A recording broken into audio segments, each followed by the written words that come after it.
गिबिसिनथारावनो आंनि बे भिडिअखौ नायग्रा आरो खोनासंग्रा साफ्रोमनोबो आंनि गोसो गोरबोनि अननाय आरो सिबिनायजों लोगोसे ख्रिस्ट' जिसुनि गोजोननायखौ आं जासिग्रोबाय। दिनै मादार्स डे, बे मादार्स डे एबा बिमा सानाव आं बिमा साननि बागैनो फंनैसो इसोरनि बाथ्राखौ बुंनो थाखाय हास्थायदों। बे बिमा साना माब्ला जाजेनखो, बहाव जाजेनखो, बिनि हिस्ट्रिखौ जुदियो आं मिथिगौब्लाबो खनले बोसोरे बे बाथ्रानि सायाव सावरायनाय जाखायोखाय गोबां मानसिफ्रानो मिथिखागौ। आं बेखौल' बुङो, बे मादार्स डेआ आमेरिका हादराव जागायदों आरो बे मादार्स डे गिबिथि फालिनाय मानसिनि मुङानो जाबाय आन्ना मेरि जार्भिस। बे आइजोआनो गिबिथि मादार्स डेखौ खुंनाय जादोंमोन, फालिनाय जादोंमोन। बिनि फालिनाय गैया आस्थैनो हादराव गोसारदों। बिनिफ्राय आमेरिका हादरजों मोनसे आजावजानाय जादों। उनावहालागै बे मादार्स डेआ आमेरिका हादरावल' थायाखसै, बेयो दायो मर देन 100 कान्ट्रिस, 100थानिबो बारा हादरफ्रा बे मादार्स डेखौहाय फालिनाय जासै। बियो मोनसे इन्टारनेशनेल मोनसे फेस्टिभेल बादि जाबाय।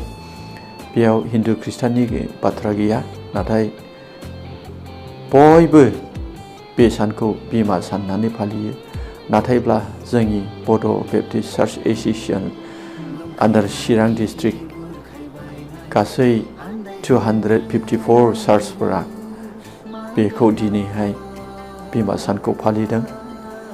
बेनिखायनो दिनैनि दिना बिमा सानखाय आं सुंद'यै जायफोरा आंनि बे भिडिअ' HB मेसेन्जार चेनेलखौ खनले एबा रेगुलारै नायग्रा गोबां मानसिफोर दङ। आं नोंथांमोननि थाखाय बे बाथ्राखौ बुंनो थाखाय हास्थायदों।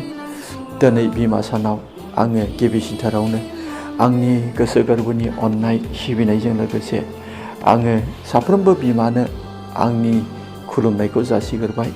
नोंथांमोना दिनैनि दिनावहाय मान मोननो जयगथा। बेनिखायनो आंनि गोसो गोरबोनिफ्राय गावारि हिसाबै आङो बयबो बिमाफोरनोहाय मोजां मोननाय, सिबिनाय आरो खुलुमनायखौ जासिबाय। बे बिमा सानखौ लानानैनो आं फंनैसो बे मादार्स डेनि सायावहाय बुंनो थाखाय हास्थायदों। बिमाफोरनि फिसा खांनायनि सोमोन्दै गुवारथारै बुङाब्लाबो जागोन होननानै आं सानो। मानोना सासे बिमाया सासे फिसाखौ जोनोम होनानै माबोरै खाङो, माबादि खस्थ' मोनो, माबादि सैनांगौ गोनां जायो, बे गासै बाथ्राखौ जों बयबो मिथिगौ।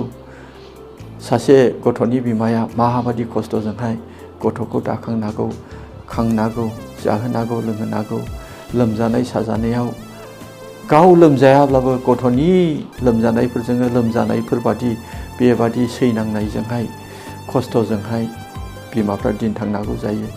फिसाखौ लानानै जानाय लोंनायफ्रा गोबां खाजाफोरखौहाय एभयड खालामनांगौ, एंगारनांगौ जायो। बेनिखायनो आं खनले गोसोखांनानै बिमा माहारिखौ दिनै आं बेक्तिगत हिसाबैहाय मान बावो, सिबियो आरो गोसो गोरबोनिफ्राय नोंथांमोन बयनोबो आं ग्रिटिंस होयो।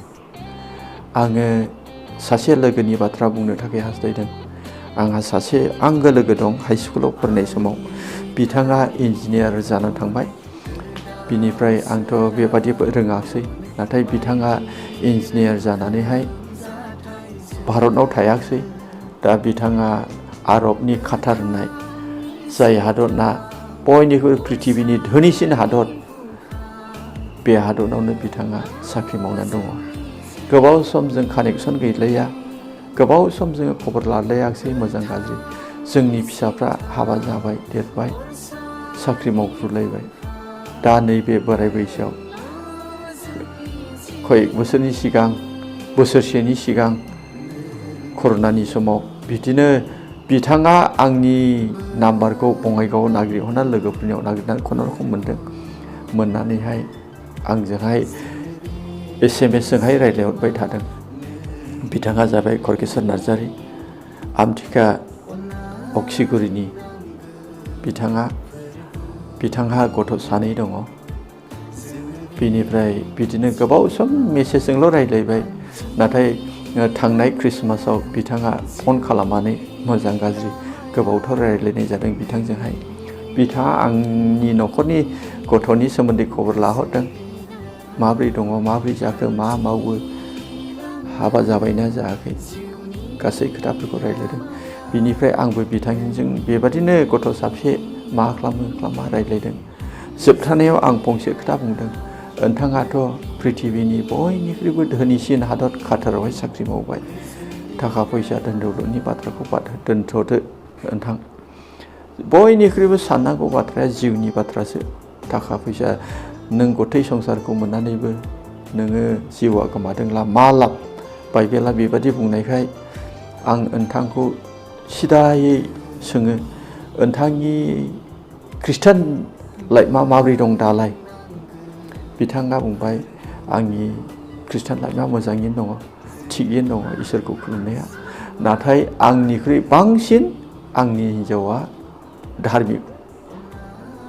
आंनि हिन्जावनि धार्मिकतानि थाखाय आंनि फिसाफ्रा ओरैबादि रोंबाय। बे इन्जिनियारनि हिन्जावा मोनसे समावहाय पेरालाइज जादोंमोन। पेरालाइज जानानै बियो क'क्राझाराव थानाय जोंनि एभेन्जेलिस्ट स्पन्सर खालामजानाय प्रश्न बसुमतारीजों मोनसे क्ल'ज सोमोन्दो दङ, बिजों आर'ज खालामलायबाय थायो। बेबादिनो बिनि पेरालाइजआ आर'जनि गेजेरजों सोखाजानायखौ मोन्दों होननानै बिथाङा खोन्थादों। जेब्ला बेबादि बेमारा सोखाजाबाय, पेरालाइजआ सोखाजाबाय, बिथांनि हिन्जावनि फोथायनाया ओरैबादि रोदा सुबाय, गोख्रों जाबाय।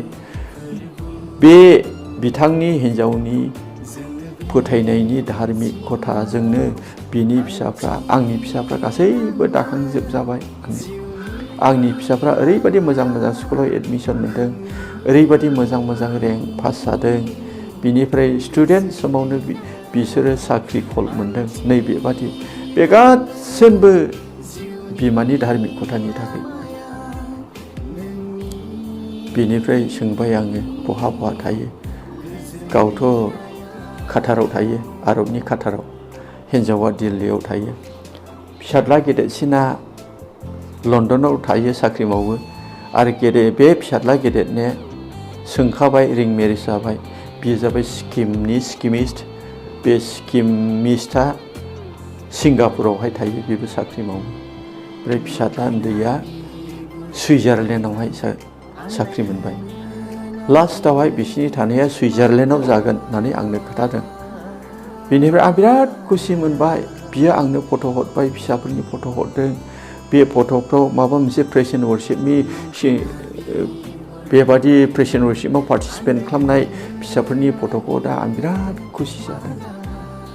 बिथाङा स्वीकार खालामदों, बे फिसाफोरनि रोंनाया आंनि हिन्जावनि धार्मिकतानि थाखाय जादों। बिनि गथ'फोरनि साख्रि मोननाय रोंनाय गासैबो बिमानि थाखाय जाबाय। अनजाग्रा ख्रिस्टीय लोगोफोर, आं बे आंगो लोगोनि हिस्ट्रिखौ खोन्थानायनि जाहोना जाहैबाय, बिथांनि जिबनाव हिन्जावनि धार्मिकतानि थाखाय गथ' गथायफोरनि दाखांजानायखौ लानानैहाय आङो नैबे मादार्स डेआवहाय गोसोखांदों। गमामायै बिमाफोरनि गेजेरजोंनो शास्त्रआव बुंनाय बादि न'खरा बिमाफोरजोंनो दाखांजायो आरो बिमाफोरनि गेजेरजोंनो न'खरा बायो होननाया सैथोथार। गोबां न'खरफ्रा बिमाफोरजों दाखांजानाय। बिथांनि न'खरा रुजु रुमु बेबादि जानायनि गुदिया जाबाय बिनि हिन्जावनि धार्मिकता। जोबनायाव बिथाङा बुंदों, लास्टआव जोङो फिसाज्ला उन्दैया डिसिसन खालामबाय, जोङो सुइजारलेण्डआव थानायसै होननानै। गाव बावैसो रिटायार जासिगोन, जों समान रिटायार जागोन। हयथ' बोसोरनैसोनि गेजेराव बिथाङाबो रिटायार जानायसै, अब्ला सुइजारलेण्डआव थागोन। आंखौ बुंदों, फै दिल्लीयाव लोगो लाफै।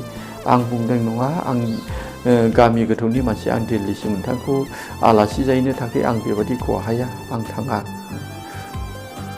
माब्लाबा खब मोनलायोब्ला इसोरा माबा मोनसे परिबेस होयोब्ला लोगो मोनगोन आसा खालामदों आं।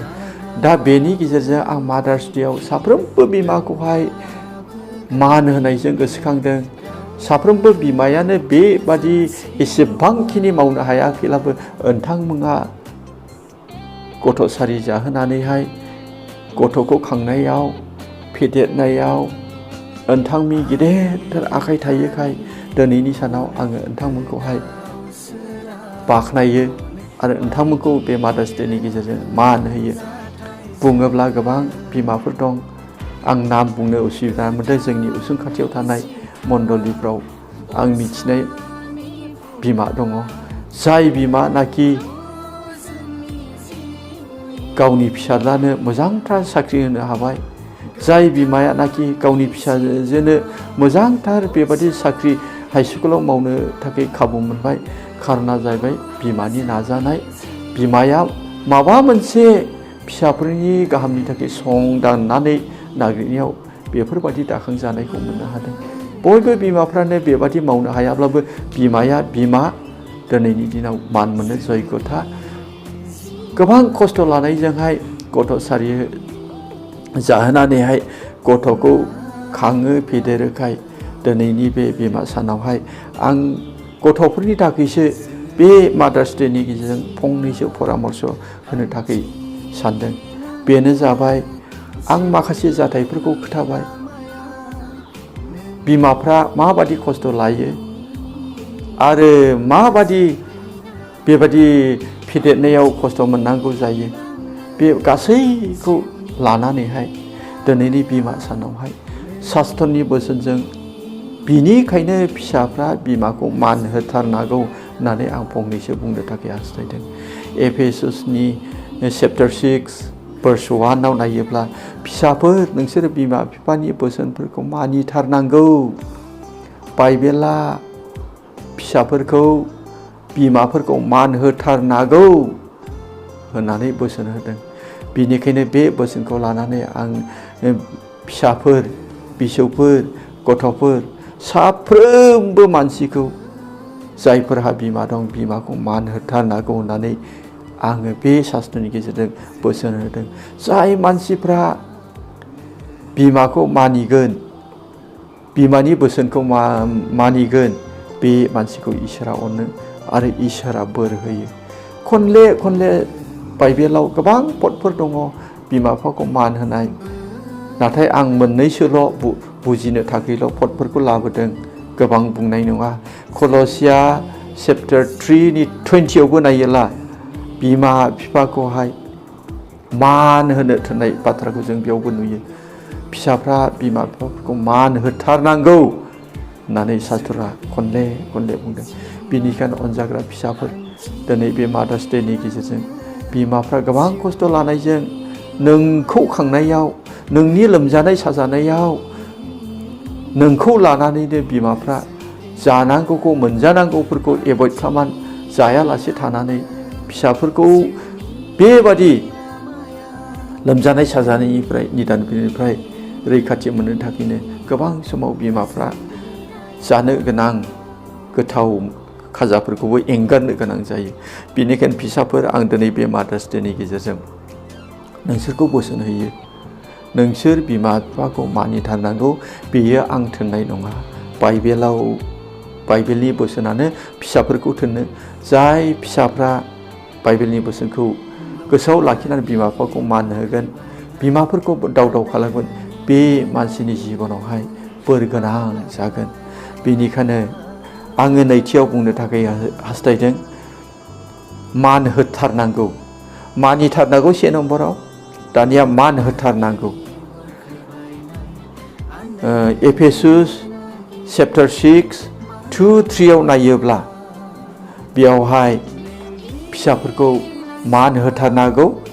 जुदि बिमाफोरखौ मान होयोब्ला नोंहा गाहाम जागोन होननाय शास्त्रआव बेबादि लिरनाय दं। गाहाम जागोन आरो गोबाव जोरगोन होननानै। बे गाहाम जागोन आरो गोबाव जोरगोन होननाय बिसया जोबोद साननो गोनां बिसय। गोबां गथ'फोरनि जिबनाव गाज्रि जाबाय, आसुखान्दा थैबाय, फैलार जाबाय, लोंग्रा जाबाय, ड्राग्स लाग्रा जाबाय, इन्जेक्सन लाग्रा जाबाय। बिसोर सोर मानसि? दिनै बे बिमा साननि गेजेरजों फिसाफोर, आं नोंसोरखौ रायथियो। बेनि गुबै जाहोना जाबाय बिमाफोरखौ मान होनो रोङिनि थाखायनो।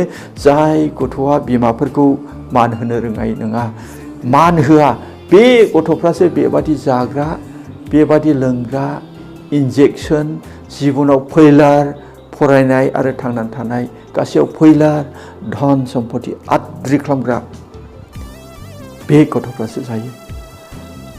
शास्त्रआ बुंबाय मान होथारनांगौ बिमा बिफाखौ, मान होयोला नोंहा गाहाम जागोन।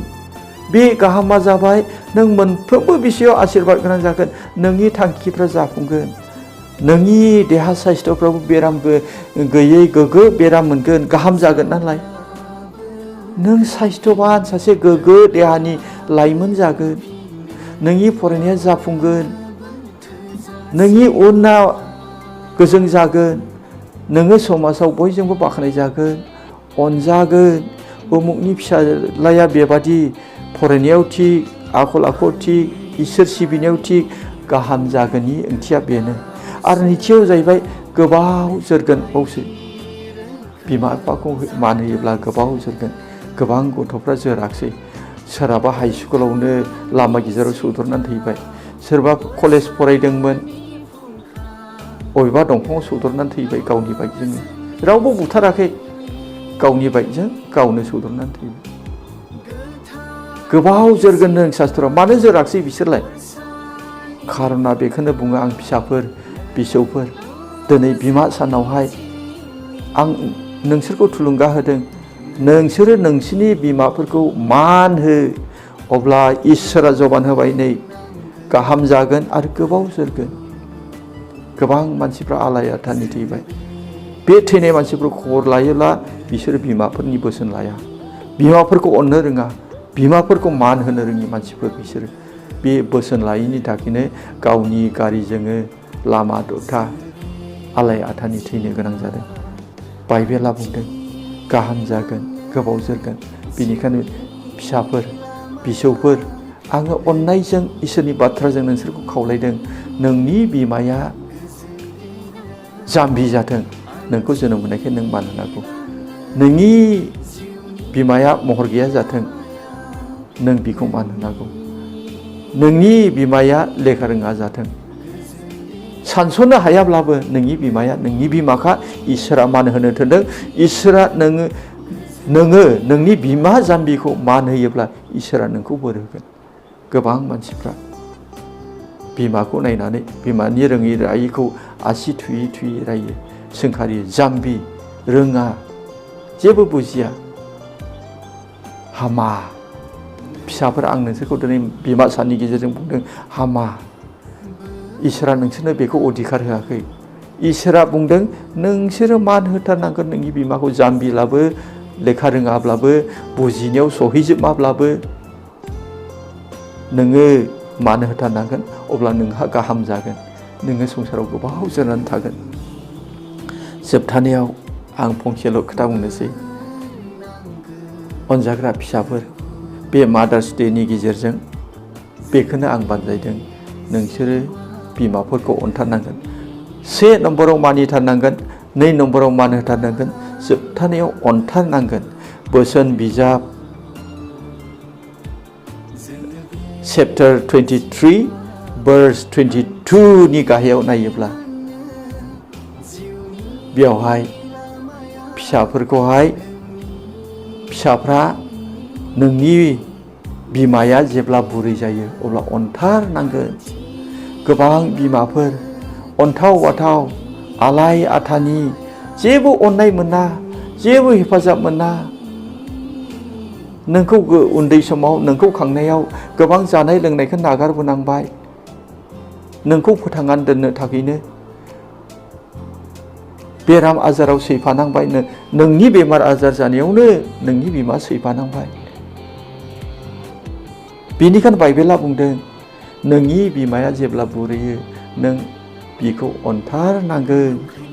बोसोन बिजाब verse 23 बिनिफ्राय चैप्टार 23 verse 22, नोंनि बिमाया बुरैयोब्ला नोङो अनथारनांगोन।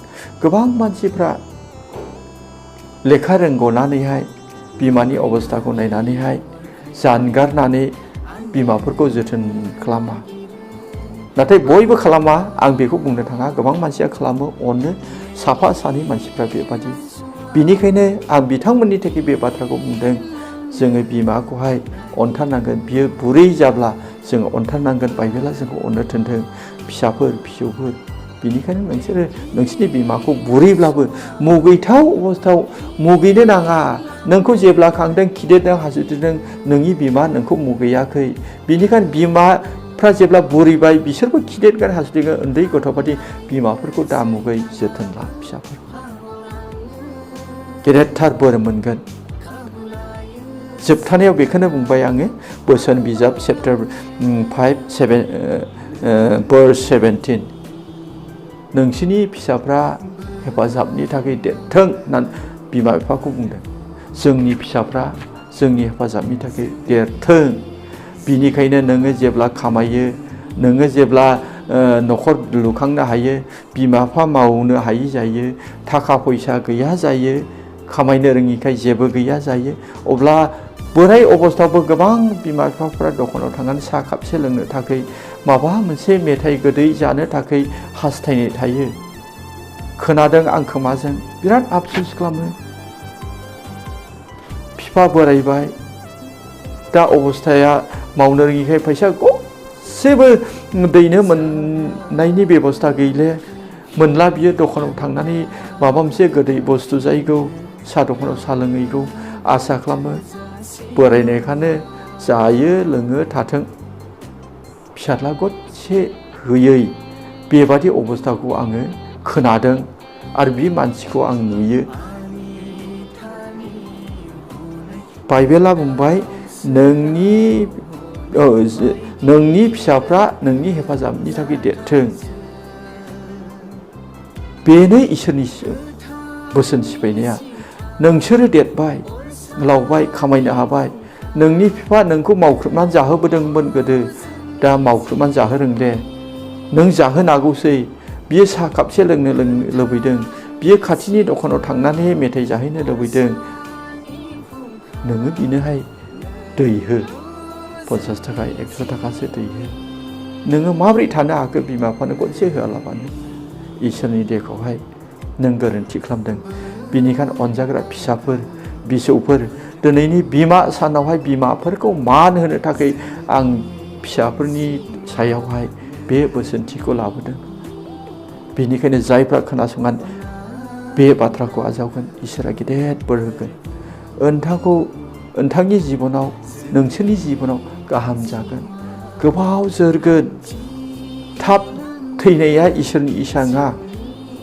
सौदावनानै थैनाया इसोरनि इसा नङा नों जेब्ला बिमा बिफाखौ मान होनो रोङाखिसै मानिनो रोङाखिसै अननो रोङाखिसै नोङो नुनाय बिमा बिफाखौनो मान होनो रोङाखैब्ला नुयै इसोरखौ नों माबोरै मान होनो हागौ बिनिखायनो नोङो सवासावनो थैनायखौ आजावनो गोनां जायो बिनिखायनो दिनै बे बिमा साननि गेजेरजों आं फिसाफोरखौ बानजायबाय अननानै फिसाफोर नोंसोरो बिमा बिफाखौ